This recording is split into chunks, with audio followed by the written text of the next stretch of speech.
سعيد بلقائكم من جديد. حلقة جديدة في حصة الإملاء. مرحبا بكم في قناة الأستاذ البيض لشرح دروس اللغة العربية، مادة الإملاء المستوى السادس ابتدائي، وهذا درس أيضا مدرج في امتحان الدورة الثانية. ويتعلق الأمر بدرس الهمزة كما رأينا في الحصة الماضية، الهمزة المتوسطة. حصة اليوم الهمزة المتطرفة. إذن نعني بالهمزة المتطرفة هي الهمزة حينما تقع في آخر الكلمة. الهمزة إذا وقعت في آخر الكلمة نسميها همزة متطرفة، وتكتب على 4 أشكال فقط. هناك 4 أشكال. هذا الدرس راه سهل من الدرس اللي فات ديال الهمزة المتوسطة. تكتب الهمزة المتوسطة في هذاك السجال بين الحرف اللي قبلها، الحركة ديالو وحركة الهمزة، كتبقى شكون اللي غتغلب، واش إكسرا ولا الضمة ولا الفتحة، وكل وحدة تنادي على المد ديالها. بينما الهمزة المتطرفة تأتي في آخر الكلمة، وهي فقط تعتمد على الحرف الذي قبلها. الحرف الذي قبلها الحركة ديالو هي اللي كتحدد الهمزة فين غتكتب. إذا الهمزة المتطرفة يعني الهمزة اللي كتكون في آخر الكلمة، كتخلي الحرف اللي قبل منها هو يحدد ليها المصير ديالها. الحرف الذي قبلها يحدد مصيرها على حساب الحركة اللي عنده. وكما شفنا ديك المرة، هذاك الحرف اللي قبل منها ينادي على المد ديالو، تيقول لي هاجي انت هو اللي غادي ستحمل الهمزة. مثلا ناخذ مثال ما لا. هنا شنو الحرف اللي ما لا؟ الهمزة. اذا الحرف اللي قبل الهمزة هو اللام. شنو الحركة ديالو؟ الفتحة. اذا هذه الفتحة هي اللي غتحدد المصير ديال الهمزة.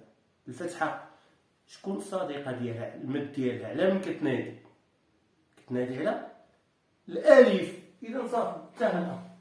ها كتجي الالف وتحمل الهمزة. ملا. ناخذ مثلا لؤلؤ. اذا الهمزة ما عرفناش علاش غنكتبوها، همزة المتطرفة. اذا سنلجأ الى الحرف الذي قبلها، عنده الضمة. لو عنده الضمة مباشرة.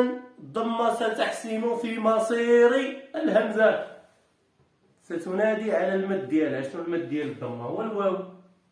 إذا هو الذي سيحمل الهمزة. لؤلؤ. انتقلوا للمثال موالي. شاطئ. قبل الهمزة شنو كاين كسرة. هذه هي اللي غادي تحمل المسؤولية ديال كتابة الهمزة. كسرة تنادي على الياء. إذا ها الياء الهمزة. شاطئ. ما نديروش النقاط. ندوزو هنا مثلا جزء. اشنو كاين قبل الهمزة؟ تكون هنا جزء. شنو كاين قبل من الهمزة؟ كاين السكون. السكون على من كينادي؟ ما عنده حد. لا، ليس له مد. ماشي بحال الفتحة تنادي على الألف، والضمة تنادي على الواو، والكسرة تنادي على الياء. السكون كاين والو. إذا اجلس الأرض، ليس على الدرس، ما كاين والو. إذا جزء. الهمزة على السطر، الشيء اللي عطا الله. همزة نفس الشيء هنا. جاء. شنو كاين قبل الهمزة؟ كاين ألف، ألف جمل حركة عنده، ما عنده حتى حركة، إذا يعتبر ساكنا بحال حتى هو عنده السكون، السكون الميت. ها السكون الحي هو اللي كيكون عنده حركة السكون، هذا سكون ميت. إذا على من غادي ينادي حتى هو ما كاينش علامة، إذا على السطر جاء. إذا وبالتالي حنا شفنا الطرق الأربعة أو على الواو أو على الياء أو على السطر، على حساب الحرف اللي قبل منها الحركة ديالو كيف عاملة. إلا كانت فتحة ألف تكتب الهمزة على الألف، كان ضمة تنادي على المد ديالها اللي هو الواو تكتب على الواو، ثم الكسرة تنادي عليها، ثم إلا كان السكون سواء حي أو ميت تكتب الهمزة على السطر. إذا نكمل باقي الأمثلة. عبء، عبء على سكون، إذا همزة على السطر عبء. وطأ نفس الشيء، قبل منها السكون تكتب على السطر. جاء جزء شيء قبل منها السكون تكتب على السطر. يضيء الياء مد تعتبر ساكنة عندها حركة، سكون ميت يضيء. وضوء نفس الشيء، واو ما عنده حتى حركة يعتبر سكون ميت وضوء.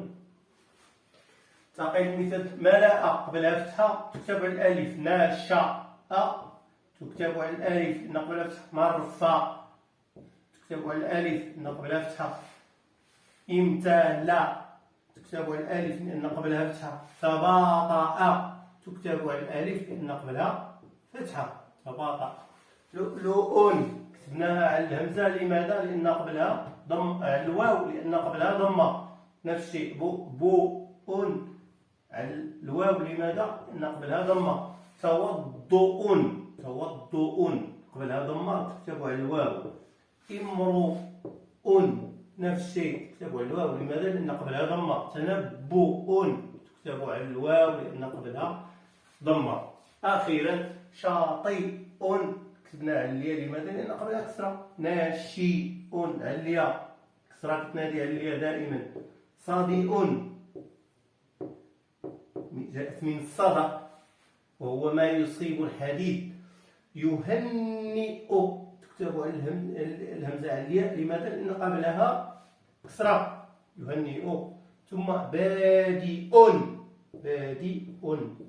كتبنا عليه، لماذا؟ لأن قبلها كسرة.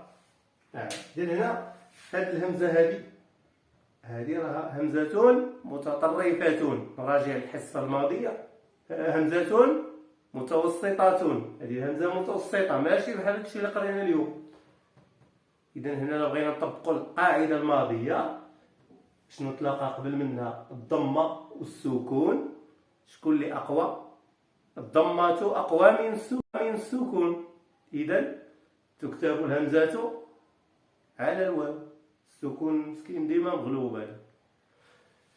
إذن الهمزة المتطرفة تكتب على 4 أشكال، إما على السطر أو على الألف أو على الواو أو على الياء. والهمزة المتطرفة نعني بها إذا وقعت في آخر الكلمة، وهذو هما 4 الأشكال اللي كتكتب إما على السطر، الألف، الواو أو على الياء، على حساب الحركة ديال الحرف اللي قبل منها. الحرف اللي قبل منها هو اللي كيحدد المصير ديالها. إذا كانت فتحة ألف، ضمة واو، كسرة ياء، سكون سواء حي أو ميت على السطر.